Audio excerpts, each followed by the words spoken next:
Hey, what's happening, guys? The hot picks this week that I want to showcase for you was us up in the Mira Mesa, Scripps Poway Extended Rancho Bernardo Penasquitos, right up in that little knuckle up there where you're kind of in entry level price point to mid level price point, just north of proper.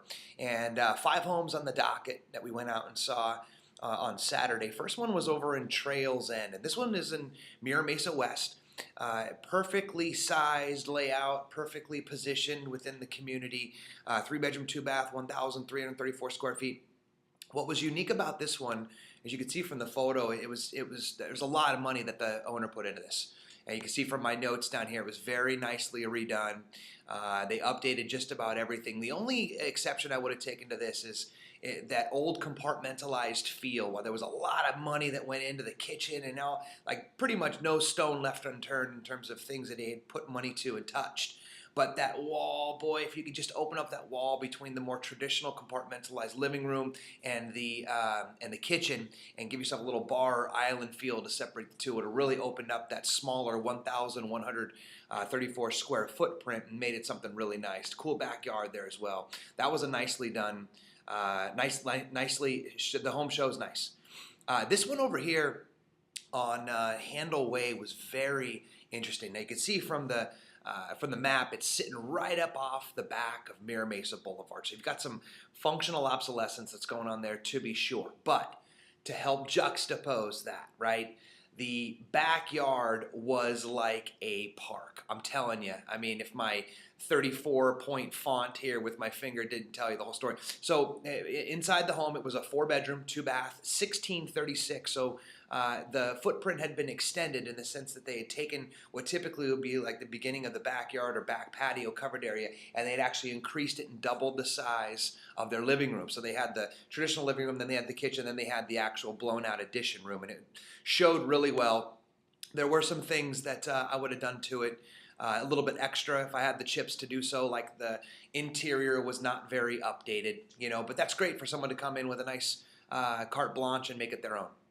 Now this one over here on Alcamo, as you can see, we popped up over the Mira Mesa Boulevard there. Now we're up a little bit north, next to that award-winning little elementary school, middle school.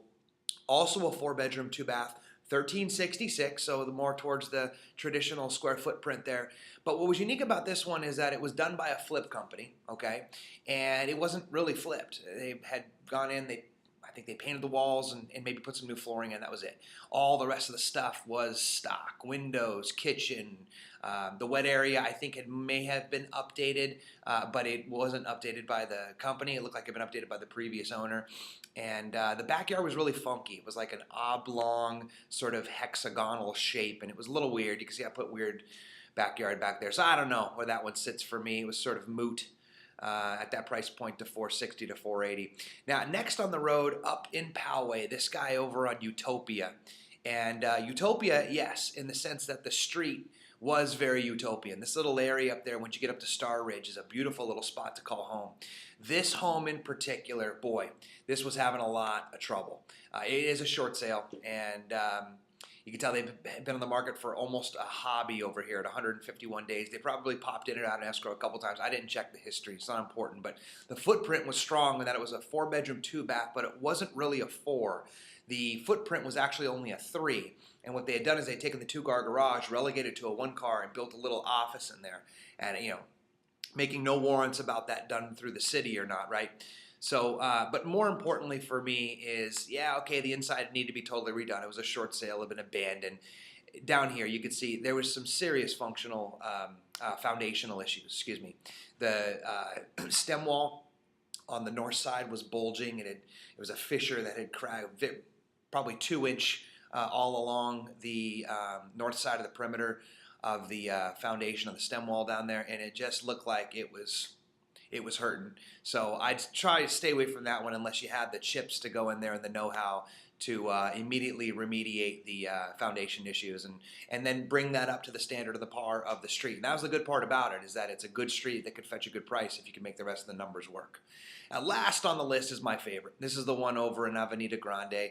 And it sits right, you can see from the photo, it sits right up on top of a big divide, and it's cascading down into a huge elevation pitch, and then eventually matriculates down onto the 15. This was a great home. I mean, the 3-bedroom, 2-bath footprint, 1174, not that impressive. You know, you're not running around, you know, hollering that's you know, going to retire on that footprint. But what it did have is it had the ability to actually do some things on the inside to make it a very functional 1174, first of all. And then secondly, you could really lean into that back area where there currently exists a lawn. You could probably even do something like a little cantilever deck out there or something to make that backyard really pop. And if you could get an indoor-outdoor flow going from the front to the back, shotgun style, open up a little bit of a wall, maybe redo some of the kitchen, close off a door space, open up and feature another one, and then do a patio door all the way back to the back. This one really is my favorite for the list. So I guess we saved the best for last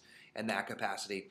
And yeah, I see some of my notes on there, and they're trying to fetch just about 500 there, and they've been on for about a month. So if you want access to this list, I'd be happy to share it with you. There's a little link down below. You can just click on it, or if you want to schedule a private tour of your own for homes that you're looking for in your price range in your neighborhood, contact my name by pushing on Jesse down at the bottom, and we'll get that set up for you as well. Thanks for checking in.